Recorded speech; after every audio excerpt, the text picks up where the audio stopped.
قلبي. هنا هو محل هنا خضار وفاكهة هو حاطط برضو زينة رمضان. هنا الشوارع هي يا حبايبي حاطة زينة رمضان. ده انت غيرت ما يدين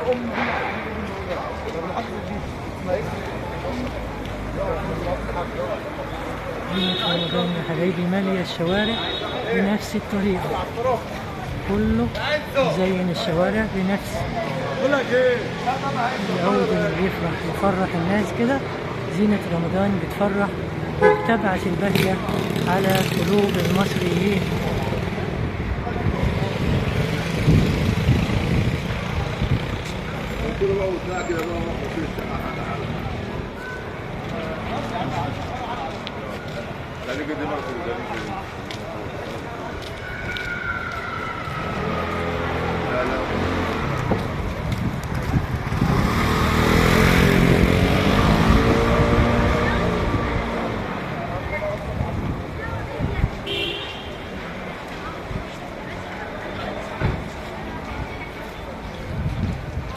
السلام عليكم.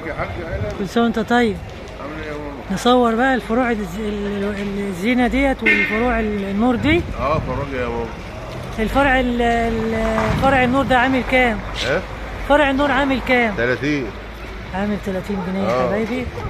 عند الحاج حمدي محمد ابو السيد. الحاج محمد ابو السيد اهوت في شارع ابن الفارض. عنده زينة رمضان وعنده لعب رمضان، عنده الطبلة هي بتاعت الأطفال بتاعت رمضان، وعنده فوانيس رمضان هي فوانيس حجمها صغير وفوانيس حجمها كبير، وعنده الكبير خالص هنا اهوت.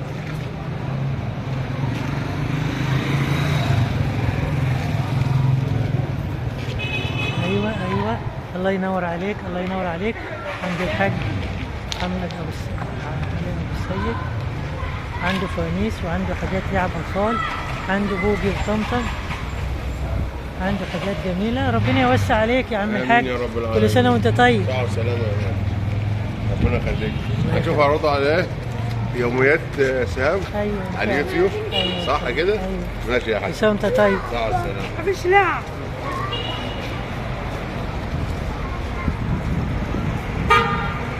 حبايب قلبي نزلنا في جولة سريعة في شارع ابن الفارض بطنطا.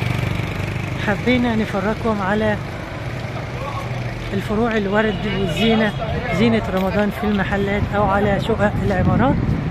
هنا برضو في محل خضر وفاكهة اهوت برضو مزين المحل بتاعه بفروع من النور، مخليه شكل المحل جميل جدا جدا جدا.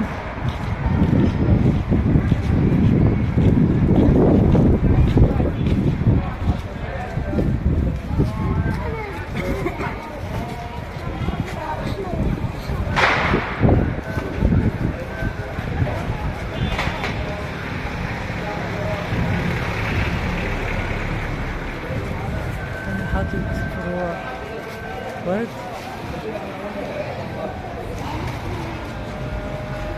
الموز بكام يا ابني؟ الموز بكام؟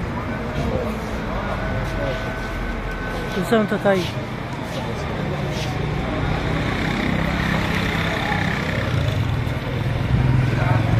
هنا فروع النوريات وهنا فروع الشوارع. زينة في شارع ابن الفارض يا حبايب قلبي.